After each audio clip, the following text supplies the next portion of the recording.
Hey, everybody, I'm John Granado. That's Lance Zerline. You can hear us mornings on ESPN 97.5 and 92.5. Hit subscribe if you haven't already so you get all of our content here at SportsMap HOU. Lance, the Astros, that hasn't been good lately. It just hasn't been. And I think we've come to the realization they're not as good as the New York Yankees. And that is the bar. It's not winning this division. And I'm a little bit worried. They need to make a move. They need to do something. They need to do something at first, or they need to do something at catcher. They need to do something in center field. But do you think they're just one move away? Are the Astros one move away from contending with the Yankees? Well, they are if Bregman and Yuli get it back together. Yeah, they're one move away if that's the case of contending. We've seen bullpens that were worse than what the Astros have right now, and they've made it to World Series. I think the big saving grace is you've had a lineup that has been just a potent lineup, at least 1 through 7. Since 2017. And really that's become a big problem because Bregman's issues from, the bubble in 2020 have really carried over. We're in 2022. He's still dealing with some of the same stuff, just doesn't have the same confidence, the same aggression level, and that's a big problem. And now Yuli, you start to worry about, okay, we know he's an older player. I mean, it's hard to believe going from winning a batting title to hitting below 220. You just feel like that's an anomaly. But at his age, things can fall off very, very quickly. So you have to be at least a little concerned. So I think they could be one move away, John. But I think right now you have to have at least one of those two guys start to become the player that you think they are before that happens. Well, I think there may be more than one move. I think it might be more than one. I'm just worried that they're so far ahead in the division that they're just going to be like, well, what are you guys complaining about? 8 game, 9 game, 8.5, whatever the number is over the next couple of weeks. We're fine. We're really good. Look at our record. How are you guys talking about this? We're going to find out how good they are over an 8-game span when they play the Mets and the Yankees. We'll talk about that on the other side. But first, I got to talk about cold, clean, crisp, refreshing Coors Light. Man, keep Texas chill, baby. I was keeping Texas chill in 100 degrees yesterday at Wildcat. But you know what? I was chill. I don't know about the other people. Were they as chill as I was? I don't think so. I got plenty chilled out. I know that. And you, my friends, can chill too. All you got to do is pick up a cold, clean, crisp, refreshing Coors Light. It's the world's most refreshing beer. And keep Texas chill. Hey, Lance, I'm going to tell you, this is kind of a big deal right now because the Astros play the White Sox over 3. Then they've got 2 with the Mets, 4 at the Yankees, and 2 at the Mets. Kind of a big week. We'll find out what kind of baseball team we have here. Yeah, I think so. White Sox are kind of reeling right now. Tony La Russa's hanging on to his job, maybe by a thread. But the Mets and the Yankees, yeah, that's a really good indicator because you're facing some adversity right now. You'd had a hot streak before then. Now you come back home and you're not as good against lesser teams. You're having some ups and downs against the Rangers.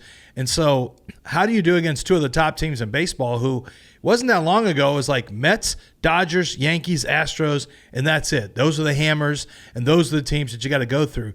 Well, now the Astros and baseball's a long season, so at any point the Astros could shoot back into the conversation and we won't think twice about it.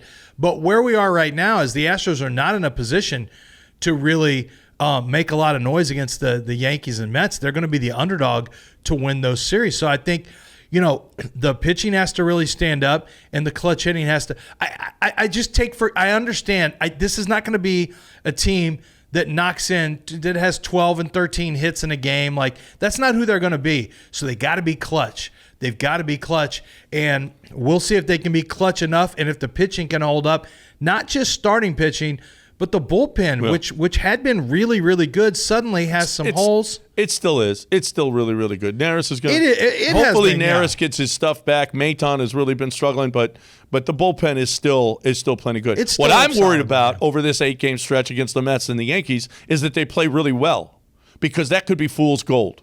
Because we know what this Astros team, they might say, you know what, look at our division, and now look at how we did against those 2 great teams. All right, if they win 6 out of 8 against the Mets and the Yankees, man, we should be happy. But I'm not sure that I would be all that thrilled because I think that's fool's gold. They're not that good. Well, I would tell you to be careful about that line of thinking because the Astros have shown no inclination. We've never seen them have to go get a position player. like what you and I both think they need is a position player. Well, whether back in it's the day, Beltran. catcher or first base, but Yeah. Beltran. Oh, you mean when Uncle Drayton owned the team? Right. Man, that's so long ago. They have not. They haven't traded for a position player that was a starter. Well, guess forever. what? That's a need now, though. That's what they need. in season, going and getting a guy like that, it is a need.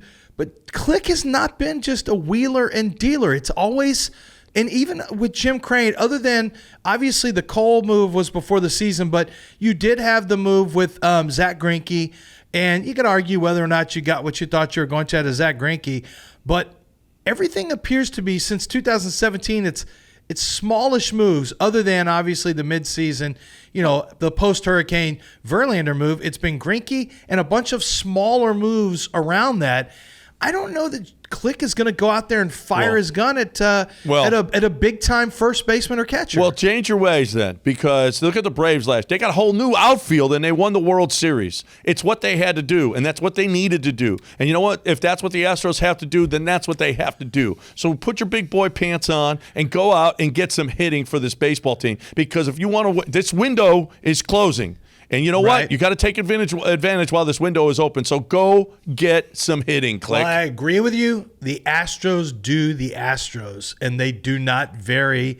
They do not deviate. So if that's not inside the Astros' philosophy, I wouldn't get too excited about them looking to replace a defensive catcher that, frankly, they love, and that a first baseman who has been really good up until this year. I think that's the underdog, and unfortunately, I think that's a problem, because I'm not sure things are just going to get better with that lineup. Well, then, you know what? You're not hurting anybody's feelings by going to get a center fielder then. Go get one.